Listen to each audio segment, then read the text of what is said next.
4, 3, 2, 1.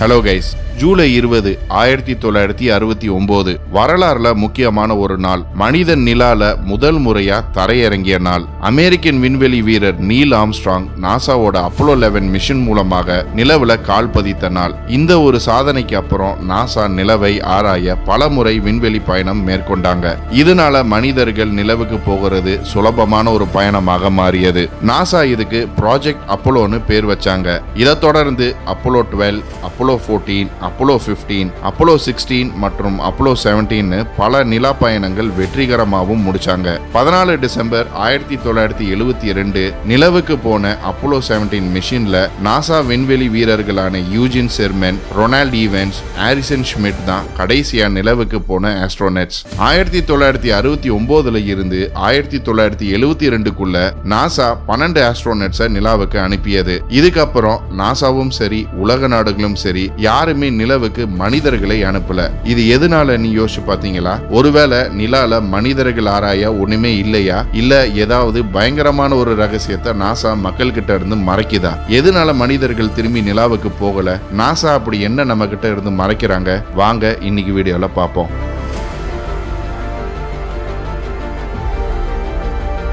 இந்த வீடியோ நிலால நடந்த பல ஆச்சரியமான தகவல்களை பத்தி சொல்ல போகுது. ஸோ தொடர்ந்து கடைசி வரைக்கும் பாருங்க. புது வியூவர்ஸ் நம்ம சேனல் என்ன சப்ஸ்கிரைப் பண்ணலைன்னா இமிடியேட்டா சப்ஸ்கிரைப் பண்ணுங்க. பக்கத்துல இருக்க பெல் ஐக்கனையும் பிரஸ் பண்ணுங்க. அப்பதான் நம்ம போடுற புது வீடியோஸ் உங்களுக்கு நோட்டிஃபை ஆகும்.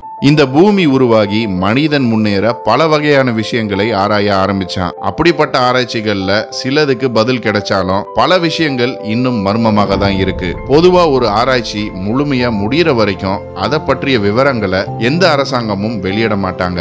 1969 இருந்து 1972க்குள்ள 6 தடவை மனிதன் நிலவுக்கு பயணம் மேற்கொண்டான். 1969 நிலாவுக்கு முதல் முறையா அப்போலோ 11 மூலமா பயணம் மேற்கொண்ட astronauts Neil Armstrong, Buzz Aldrin மற்றும் மைக்கேல் காலின்ஸ் மேல இந்த உலகமே தீவிர கவனத்தை வச்சிருந்தது. காரணம், மனித வரலாற்றிலேயே மிகப்பெரிய சாதனை நிறைவேற இருந்தது. அப்போலோ 11 பூமியோட வளிமண்டலத்தை கடந்து விண்வெளிக்குள்ள நுழைந்தது. இவங்களோட பயணத்தை நாசாவும் ஒவ்வொரு வினாடிகளும் தீவிரமா கவனிச்சாங்க. ஆஸ்ட்ரோனட்ஸும் அவங்களோட ஒவ்வொரு முன்னேற்றத்தையும் அசைவுகளையும் நாசா கான்டாக்ட் சென்டருக்கு ரிப்போர்ட் பண்ணாங்க. இது எல்லாமே டிவிலையும் ரேடியோலையும் லைவா மக்களுக்கு தெரிவுபடுத்தப்பட்டது. ஆனா நிலால தரை இறங்கியதுக்கு அப்புறம் நாசாவுக்கும் அப்போலோவுக்கும் இருந்த தொடர்பு, அதாவது பேச்சுவார்த்தை 2-3 நிமிஷத்துக்கு மறைக்கப்பட்டு மக்களுக்கு தெரியப்படுத்தாமல் ரகசியமாக வைக்கப்பட்டது. உலகத்துக்கு மறைக்கப்பட்ட அந்த 2-3 நிமிஷம் உரையாடல்ல என்ன நடந்திருக்கும்? உலகின் மிகப்பெரிய ஹேக்கர்ஸ் இந்த ரகசியத்தை வெற்றிகரமா நாசாவோட செக்யூர்ட் சிஸ்டம்ல இருந்து எடுத்து வெளியிட்டாங்க. நீல் ஆம்ஸ்ட்ராங் பேசும் அந்த ஆடியோவை கேளுங்க.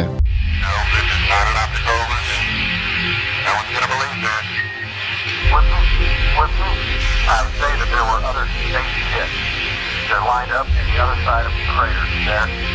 There they are, and they're watching us.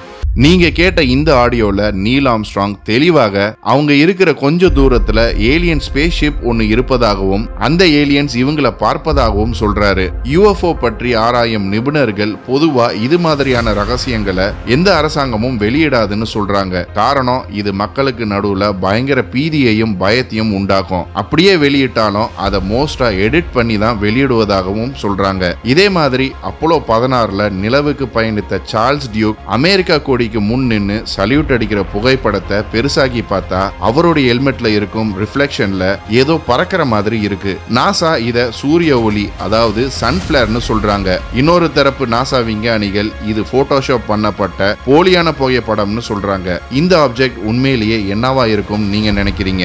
Neil ஆம்ஸ்ட்ராங்கோட பயோகிராஃபில அவருக்கு தினந்தோறும் டைரி எழுதும் பழக்கம் இருப்பதாகவும் கூடவே அவருடைய ஏலியன் சந்திப்புகளையும் விண்வெளியில நடந்த மர்மமான நிகழ்வுகளையும் அவர் வெளியிட்டதாக நிபுணர்கள் சொல்றாங்க.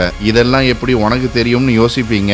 இது எல்லாமே நாசாவை பற்றி ஆராயும் ஆராய்ச்சியாளர்கள் மற்றும் நிபுணர்கள் வெளியிட்ட தகவல்கள். 1972 நாசாவோட கடைசி மிஷனான அப்போலோ 17 தான் நிலவுக்கு மனிதன் சென்ற இறுதி பயணமாக சொல்லப்படுது. ஆனா இதுக்கு அப்புறம் நிலவுக்கு போக இருந்த மிஷன்ஸ் எல்லாத்தையுமே, அதாவது அப்போலோ 18, அப்போலோ 19 மற்றும் அப்போலோ 20 மிஷன்ஸ் எல்லாமே அதிக செலவுனால நாசாவால் கைவிடப்பட்டதாக இருப்பதாக சொல்லப்படுது. உண்மையா ஒரு நிமிஷம் யோசிக்க தோணுது. ஏன்னா நாசா கிட்ட காசு இல்லைன்னா நம்ப முடியல. ரெண்டாவதா வேற ஏதாவது பெருசா நம்ம கிட்ட இருந்து மறைக்கிறாங்களான்னு யோசிக்க தோணுது. 13 வருஷத்துக்கு முன்னாடி ரிட்டையர்ட் டாஃப்ங்கிற ஒரு யூடியூபர் யூடியூப்ல சில வீடியோவை அப்லோட் பண்ணாரு. இந்த வீடியோக்கள் அந்த டைம்ல மிகப்பெரிய வைரல் வீடியோவாக இருந்தது. இந்த வீடியோக்கள்ல அப்போலோ மிஷின்ஸ்ல அப்போ படமாக்கப்பட்ட காட்சிகள் இருந்தது. அதாவது 1976ல சோவியத் யூனியன் மற்றும் அமெரிக்கா நிலவுக்கு அவங்களோட ஆஸ்ட்ரோனட்ஸை அனுப்பினாங்க.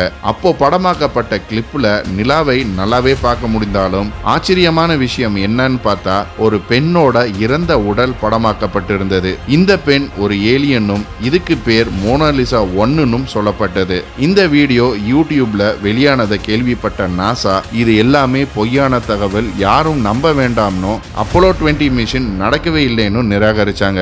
15 ஏப்ரல் 2007ல இது எல்லாமே உண்மைதான்னு அப்போலோ 20ல பயணிச்ச ஆஸ்ட்ரோனட் வில்லியம் ரட்டிலேஜ் அவருடைய டிவி பேட்டியில சொல்லி இருந்தாரு. இந்த யூடியூப் சேனலும் அவருடையதுதான். இதை பற்றி மேலும் பல தகவல்கள் 2014ல வெளிவந்த aliens on the moon the truth எக்ஸ்போஸ்ட்ங்கிற டாக்குமெண்ட்ரியில சொல்லப்பட்டிருந்தது. இந்த டாக்குமெண்ட்ரியில அப்போலோ 20 எப்படி ரகசியமா நிலால இருக்கும் டெல்போர்ட் கிரேட்டர்ல தரையிறங்கி கிரேட்டருக்கு கொஞ்சம் தூரத்துல பல ஆண்டுகளுக்கு முன் உடைந்து போன ஒரு ஏலியன் ஸ்பேஸ்ஷிப் இருந்ததாகவும் அப்போலோ 20யோட ஆஸ்ட்ரோனட்ஸ் அந்த ஸ்பேஸ்ஷிப் குள்ள நுழைந்து பார்க்கும்போது அதுல ஒரு ஆண் மற்றும் பெண் ஏலியன் உடல்கள் இருந்ததாகவும் இந்த பெண் ஏலியன் உடலை மட்டும் பூமிக்கு திரும்பி கொண்டு வந்ததாகவும் சொல்லப்பட்டிருந்தது. இந்த ஏலியன் பெண் உடலை யாருமே போக முடியாத தடை செய்யப்பட்ட இடமான ஏரியா 51ல வைத்து ஆராயப்பட்டதாகவும் சொல்லப்பட்டிருந்தது.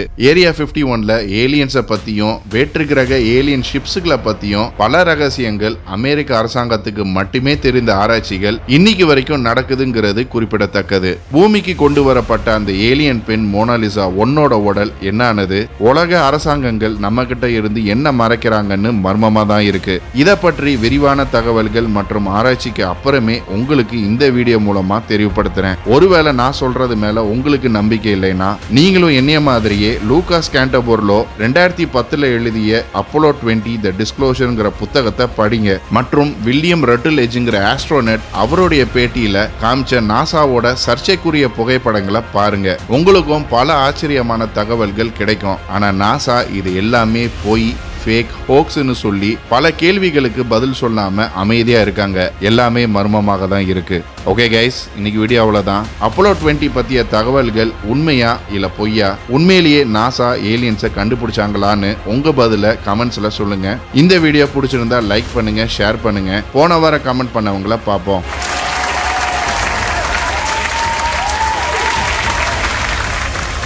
இன்னும் ஒரு இன்ட்ரெஸ்டிங்கான வீடியோவில் சந்திப்போம். மறக்காம நம்ம சேனலை சப்ஸ்கிரைப் பண்ணி உங்க ஆதரவை கொடுங்க. Until then, stay safe. Signing off. நன்றி.